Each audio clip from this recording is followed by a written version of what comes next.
Hello students, आज हम देखेंगे फ्लेक्चरल फॉर्मूला जिसका इस्तेमाल होता है बेंडिंग स्ट्रेस कैलकुलेट करने के लिए। स्टूडेंट्स, ये फॉर्मूला देखने से पहले हमने एक चैप्टर किए हैं shear stress and bending moment diagram, SFD and BMD. आपको वो चैप्टर देखने के बाद या एटलीस्ट उसकी थ्योरी देखने के बाद ही ये चैप्टर को ओपन करना चाहिए। ठीक है, तो हम देखेंगे फ्लेक्चरल फॉर्मूला। ये जो फॉर्मूला आपको नजर आ रहा है इसे फ्लेक्चरल फॉर्मूला बोलते हैं। ये है m upon I is equal to sigma B upon Y is equal to E upon R. यहां पर m क्या है स्टूडेंट्स? m इंडिकेट करता है मैक्सिमम बेंडिंग मोमेंट या इसका दूसरा नाम है मोमेंट ऑफ रेजिस्टेंस। हमने जो एसएफडी बीएमडी किए हैं स्टूडेंट्स, उसमें एक डायग्राम बनाए हैं हमने, बीएमडी डायग्राम। वो बीएमडी डायग्राम में जो सबसे टॉप का या एक्सट्रीम बॉटम का जो पॉइंट रहता है वहां पर जो बेंडिंग मोमेंट का वैल्यू रहता है उसे हम कहते हैं मैक्सिमम बेंडिंग मोमेंट। वो इंडिकेट करते हैं हम कैपिटल एम से। तो कैपिटल एम बोले तो मैक्सिमम बेंडिंग मोमेंट। ठीक है, ये जो एम है स्टूडेंट, मैक्सिमम बेंडिंग मोमेंट, कुछ केसेस ऐसे हैं जो स्टैंडर्ड केसेस है, उसका maximum bending moment already calculate करके हमको आगे के प्रॉब्लम्स सॉल्व करना है। तो ये जो m है मैक्सिमम बेंडिंग मोमेंट, हमारे लिए हमने 4 स्टैंडर्ड केसेस लिए हैं, हम उसी पे ही प्रॉब्लम सॉल्व करेंगे और उसके लिए जो m है वो क्या है वो अब हम देखेंगे। तो मैक्सिमम बेंडिंग मोमेंट हम 4 टाइप के यूज करने वाले हैं स्टैंडर्ड केसेस, और उसके लिए जो m रहेगा वो क्या रहेगा वो देखेंगे स्टूडेंट्स। तो सबसे पहले ये फ्लेक्चरल फॉर्मूले को आगे पढ़ने से पहले ये जो m है, ये जो 4 टाइप के m है स्टैंडर्ड केसेस में, वो क्या है और कैसा रहेगा वो देख लेंगे। उसके लिए हम सबसे पहला केस लेंगे। सबसे पहला केस लेंगे, एक सिंपली सपोर्टेड बीम है, सेंट्रल में पॉइंट लोड है W न्यूटन का, और ये हमने आपके लिए BMD बेंडिंग मोमेंट डायग्राम बनाया है। जैसा कि आप देख सकते हैं स्टूडेंट्स, ये जो टॉप का पॉइंट है यहां पर बेंडिंग मोमेंट का वैल्यू मैक्सिमम है जो सेंटर में है। और जैसा कि मैं आपको बोला था कि आपने एसएफडी बीएमडी चैप्टर देख लेने के बाद ही यहां पर आना चाहिए, तो उस हिसाब से आपको मालूम होना चाहिए बेंडिंग मोमेंट कैसा कैलकुलेट करते हैं। मैं आपके लिए यहां पर सेंटर पॉइंट पे बेंडिंग मोमेंट या ये पॉइंट पे बेंडिंग मोमेंट का वैल्यू कैसा है ये निकालूंगा स्टूडेंट्स। बेंडिंग मोमेंट कैलकुलेट करने के लिए जो पॉइंट पे बेंडिंग मोमेंट निकालना है हमको, वो पॉइंट के आपको सिर्फ राइट में या लेफ्ट में देखना है, सिर्फ एक साइड देखना है। तो हम ये साइड देखेंगे स्टूडेंट्स। दूसरी बात ये है कि बेंडिंग मोमेंट बोले तो फोर्स इंटू परपेंडिकुलर डिस्टेंस। यहां पर ये जो रिएक्शन है, ये फोर्स का वैल्यू है W/2। यहां पर W न्यूटन का वेट है जो सेंटर में है, तो यहां पर रिएक्शन रहेगा W/2, यहां पर रहेगा W/2। तो ये फोर्स को मल्टीप्लाई करना है डिस्टेंस से जो है L/2। ये अगर टोटल लेंथ L है तो उसका हाफ रहेगा L/2। ये फोर्स इंटू डिस्टेंस करना है। ये है bending moment at centre point. ये है bending moment at centre point. ठीक है स्टूडेंट्स, ये रहा आपके लिए बेंडिंग मोमेंट m का value. Force into perpendicular distance, ये फोर्स इंटू ये perpendicular distance. Students, W into L divided by 2 into 2 4 हो जाएगा, तो ये WL/4। ये है मैक्सिमम बेंडिंग मोमेंट इस पॉइंट का, यहां पर है WL/4। ये है आपका सिंपल सा फर्स्ट केस, जिसे हम कहते हैं M for simply supported beam with point load at mid span. Simply supported beam having point load at mid span. Clear? तो ये था M का आपका पहला केस, एक पहला स्टैंडर्ड केस लिए है, और उसके लिए M कैसा कैलकुलेट करते हैं वो मैंने आपको बताया है स्टूडेंट्स। इसके बाद हम दूसरा केस लेंगे। दूसरा केस क्या है स्टूडेंट्स? बीम वही है, सिंपली सपोर्टेड बीम, लेकिन लोडिंग चेंज हो गई है। लोड क्या चेंज हुआ है? यहां से यहां तक UDL हो गया है, जिसे हम स्मॉल w से रिप्रेजेंट करते हैं, और उसका यूनिट है न्यूटन पर मीटर। अब आप जैसा कि आप यहां पर देख सकते हैं, हमने पिछले चैप्टर में एसएफडी बीएमडी पे देखे, ये है उसका बीएमडी डायग्राम, और यहां पर भी जो सेंटर का पॉइंट है यहां पर बेंडिंग मोमेंट मैक्सिमम है, यहां पर बेंडिंग मोमेंट मैक्सिमम है। तो स्टूडेंट, सबसे पहले ये फोर्स और ये फोर्स का वैल्यू कितना है हमको ये कैलकुलेट करना है। ठीक है, ये पूरी लेंथ है, 1 मीटर के लिए वेट है W न्यूटन। ये UDL इंडिकेट करता है 1 मीटर के लिए वेट कितना है UDL का, W न्यूटन। तो एल मीटर के लिए रहेगा WL। मैं ये यूडीएल को हटा के एक पॉइंट लोड में कन्वर्ट करता हूं, इंटेंसिटी इंटू लेंथ बोले तो ये हो गया टोटल यूडीएल का इंटेंसिटी। और वो लगेगा कहां पर स्टूडेंट्स, वो लगेगा हाफ पे, वो लगेगा हाफ पे। स्टूडेंट्स अगर ऐसी लोडिंग रहती है तो ये WL का आधा इधर रहेगा और आधा इधर रहेगा, ये रहेगा WL/2 इधर, WL/2 इधर। बस यूडीएल की वजह से ये रिएक्शंस कितना है इसका मैग्नीट्यूड मिल गया। हम ये पॉइंट लोड को दोबारा यूडीएल में कन्वर्ट कर देंगे स्टूडेंट्स, हम ये पॉइंट लोड को दोबारा यूडीएल में कन्वर्ट कर देंगे। अब हमको बेंडिंग मोमेंट सेंटर में निकालना है, ये याद रखिए स्टूडेंट्स। जब हमको सेंटर में निकालना है तो हमको ये जो पॉइंट है सेंटर, इसके इधर कितना फोर्स है देखना है। हम उधर भी देख सकते हैं या इधर भी। बेंडिंग मोमेंट निकालते टाइम आपको सिर्फ कोई एक साइड देखना है, तो हम ये एक साइड देखेंगे। और ये जो इतना यूडीएल है स्टूडेंट्स, पहले हम इसको कन्वर्ट करेंगे, तो ये हो गया कन्वर्ट। अगर 1 मीटर के लिए WL ये उसका इंटेंसिटी है, तो L/2 लेंथ के लिए रहेगा W इंटू L/2, तो ये W इंटू L/2 इतना यूडीएल कन्वर्ट हो गया। यूडीएल की इंटेंसिटी को उसकी लेंथ से मल्टीप्लाई करते हैं, उतना जो है वो यूडीएल लोड लगाएगा, कन्वर्ट हो गया है, ठीक है, पॉइंट लोड में। और ये पॉइंट लोड लगेगा कहां पर, ये L/2 के हाफ पे लगेगा। मतलब ये L/2 का हाफ कितना होता है स्टूडेंट्स, L/4। अब हमको ये पॉइंट पे बेंडिंग मोमेंट निकाल सकते हैं हम, क्योंकि हम फोर्स इंटू डिस्टेंस करना है। और क्योंकि अब ये डिस्टेंस और फोर्स मिल गया है, अब हम यहाँ पर bending moment at centre point निकाल सकते हैं स्टूडेंट्स। ये पॉइंट पे बेंडिंग मोमेंट हम निकाल सकते हैं। क्लियर?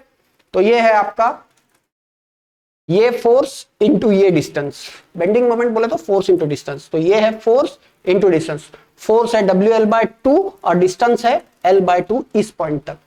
ये फोर्स का ये पॉइंट से डिस्टेंस, फोर्स इंटू डिस्टेंस। और याद रखिए स्टूडेंट्स, आपको पिछले चैप्टर में SFD BMD में हमने देखे थे कि अगर ये फोर्स ऊपर की तरफ जा रहा है, तो ये बीम ऊपर की तरफ जा रहा है, तो ये इसका बेंडिंग मोमेंट पॉजिटिव हुआ, तो ये यहाँ पर साइन रहेगी पॉजिटिव। सिर्फ यही फोर्स है क्या स्टूडेंट्स, यहाँ पर नहीं, इसके लेफ्ट में एक और फोर्स है जो है WL/2, और वो फोर्स का इस पॉइंट से डिस्टेंस है L/4।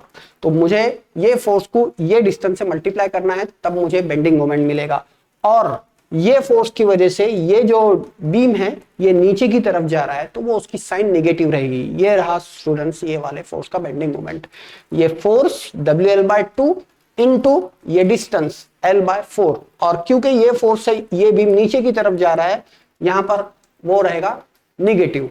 जैसा कि ये फोर्स की वजह से ये बीम ऊपर की तरफ जा रहा था तो पॉजिटिव था, उसी तरह ये निगेटिव रहेगा। बस इसको थोड़ा सा सिंप्लीफाई कर देंगे स्टूडेंट्स।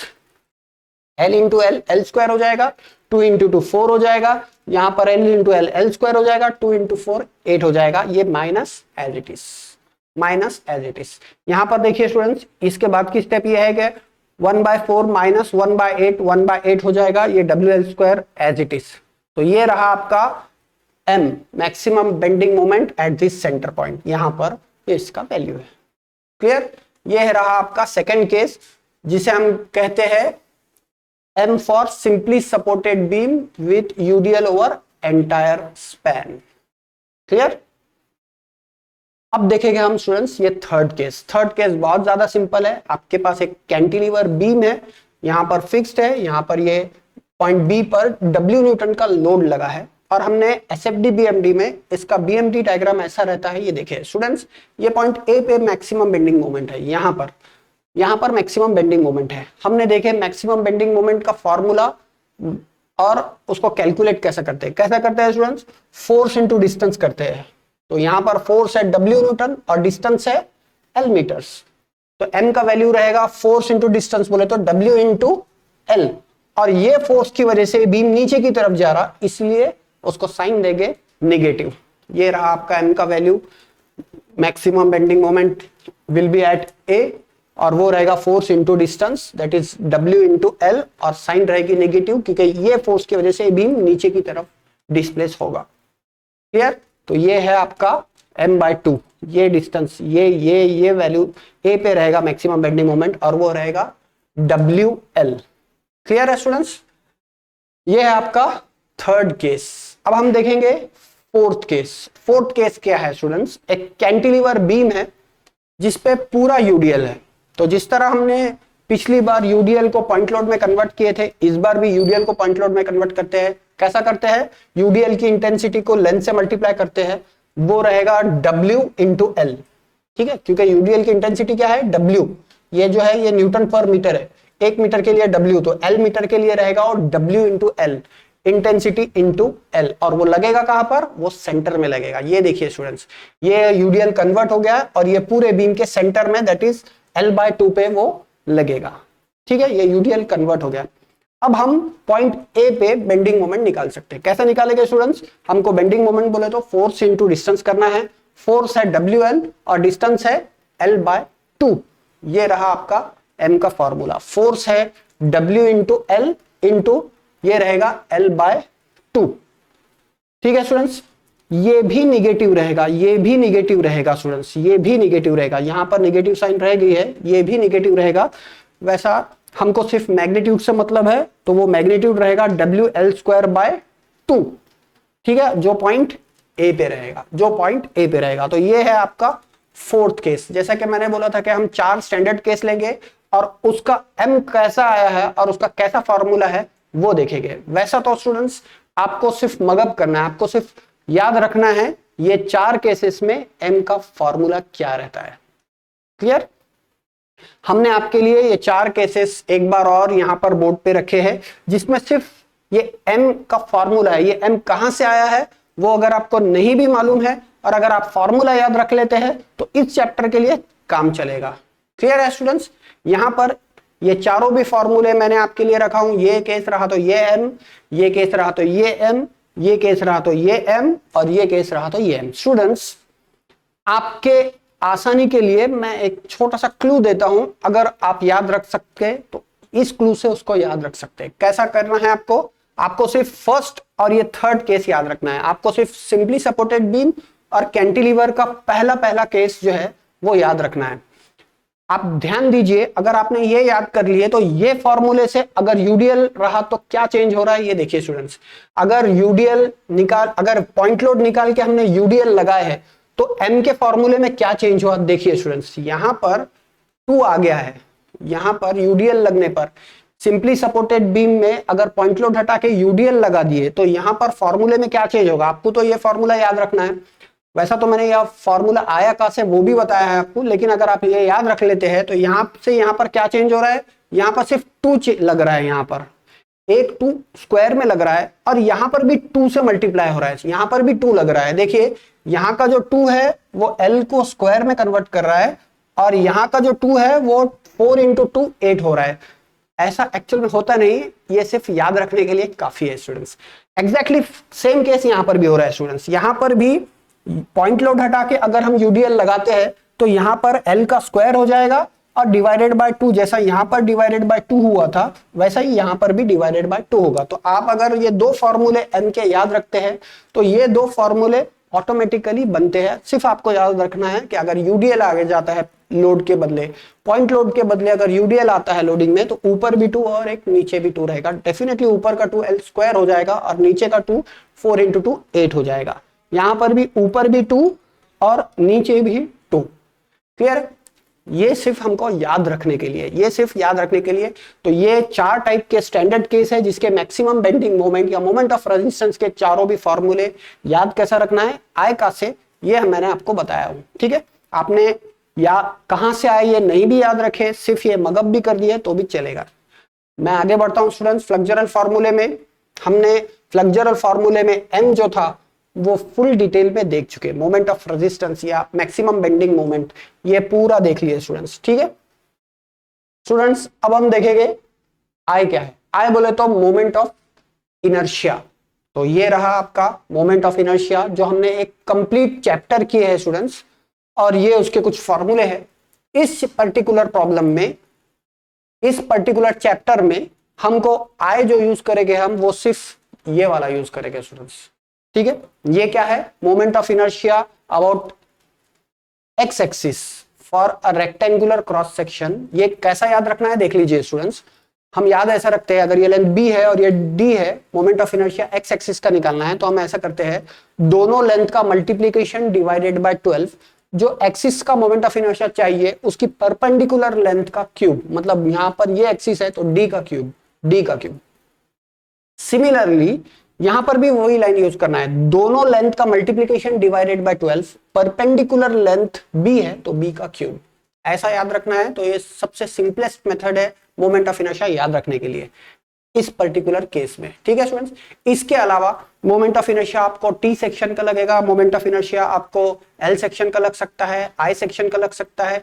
इसके लिए आपको मोमेंट ऑफ इनर्शिया जो हमने चैप्टर किए हैं उसके प्रॉब्लम्स को रेफर करना पड़ेगा, ठीक है। तो ये रहा आपका मोमेंट ऑफ इनर्शिया जिसका यूनिट है mm⁴ जो हम यूज करेंगे, क्लियर। अब आइए यहां पर स्टूडेंट दोबारा, m हो गया है, I हो गया है, सिग्मा बी इंडिकेट करता है bending stress, sigma B indicate करता है bending stress. Students bending stress भी हमने पूरा एक चैप्टर या टॉपिक कवर किए हैं पूरा, इसके थियरी के स्टार्टिंग के कुछ वीडियोस है, ये आप देख लिए अगर, तो बेंडिंग स्ट्रेस क्या है ये आपको पूरी डिटेल में मिल जाएगा, क्लियर। ये वीडियो के पहले ही वीडियो मिलेगा what do you mean by bending stress, पूरी डिटेल के साथ, वो आप देख लीजिए। फिलहाल अगर बीम बेंड होता है तो उसमें कुछ स्ट्रेसेस आते हैं, वो स्ट्रेसेस को बेंडिंग स्ट्रेस बोल सकते हैं और उसका यूनिट रहता है न्यूटन पर mm²। मैं अभी फिलहाल इतना बोल सकता हूं, ठीक है। उसके बाद हम देखेंगे y क्या है स्टूडेंट्स, y क्या है। तो जैसा कि मैंने आपको बोला था बेंडिंग स्ट्रेस का आप वीडियो देखिए, वो वीडियो देखने के बाद वो वीडियो यहां पर एंड होगा। ये डायग्राम है क्रॉस सेक्शन का और ये है बेंडिंग स्ट्रेस डिस्ट्रीब्यूशन डायग्राम। यहां पर अगर बीम बेंड होता है तो अगर हमको यहां पर एक मैं लेयर लेता हूं और वहां पर का अगर मुझे बेंडिंग स्ट्रेस कैलकुलेट करना है स्टूडेंट्स, तो वो कुछ ऐसा कैलकुलेट करेंगे हम। यहां पर एक लेयर लेंगे, ये लेयर पे बेंडिंग स्ट्रेस कितना है वो ये रेड लाइन से इंडिकेट कर रहा हूं स्टूडेंट्स में, ये है बेंडिंग स्ट्रेस जब बीम बेंड होता है तब, क्लियर। y क्या है स्टूडेंट्स, y बोले तो ये न्यूट्रल एक्सिस से ये स्ट्रेस का लेयर कितना दूर है या ये लेयर कितना दूर है, वो डिस्टेंस को हम y बोलेंगे स्टूडेंट्स। सिंपल सी बात है, आप बेंडिंग स्ट्रेस का जो वीडियो देखेंगे वो यहां तक वीडियो है और उसके बाद आपको ये देखना है यहां पर अगर आपको ये लेयर पे स्ट्रेस कितना है उसको कैलकुलेट करना है तो आप ये बेंडिंग स्ट्रेस, ये फॉर्मूला जो हम यूज कर रहे हैं फ्लेक्सुरल फॉर्मूला, यहां पर ये बेंडिंग स्ट्रेस कैलकुलेट कर सकते हैं। लेकिन न्यूट्रल एक्सिस से ये स्ट्रेस का लेयर, ये लेयर कितनी दूर है वो डिस्टेंस को हम y बोलते हैं स्टूडेंट्स, वो है ये y। तो y क्या है, distance of layer from neutral axis. जो भी लेयर का बेंडिंग स्ट्रेस निकालना है हमको, वो लेयर न्यूट्रल एक्सिस से कितना दूर है वो है ये डिस्टेंस y, ठीक है स्टूडेंट्स। अब एक और केस देखेंगे स्टूडेंट्स हम y अच्छे से समझाने के लिए। क्या होगा अगर मैं एक्सट्रीम लेयर का स्ट्रेस निकालूं, हमने बेंडिंग स्ट्रेस का थ्योरी में देखे कि एक्सट्रीम स्ट्रेस, एक्सट्रीम लेयर पे सिग्मा जो है वो मैक्सिमम रहता है, सिग्मा बी जो है वो मैक्सिमम रहता है। Maximum bending stress extreme layer पे होते हैं, ये हमने पिछले वीडियो में देखे थे। तो देखिए स्टूडेंट्स ये है सिग्मा मैक्स, अगर ये सिग्मा मैक्स लेते हैं तो y क्या रहेगा, वो भी मैक्स रहेगा। तो कुछ प्रॉब्लम्स में ऐसा बोल सकते हैं कि आपको ये जो सिग्मा बेंडिंग है ये मैक्सिमम वैल्यू निकालिए, तो आप तब y क्या लेंगे स्टूडेंट्स, y लेके आप ये एक्सट्रीम लेयर का डिस्टेंस, ये रहेगा आपका y, ठीक है। तो फ्लेक्सुरल फॉर्मूले में हमने m देख लिए, हमने I देख लिए है स्टूडेंट्स। सिग्मा b बोले तो बेंडिंग स्ट्रेस, उसके लिए एक स्पेशल वीडियो है इस वीडियो से पहले वाला।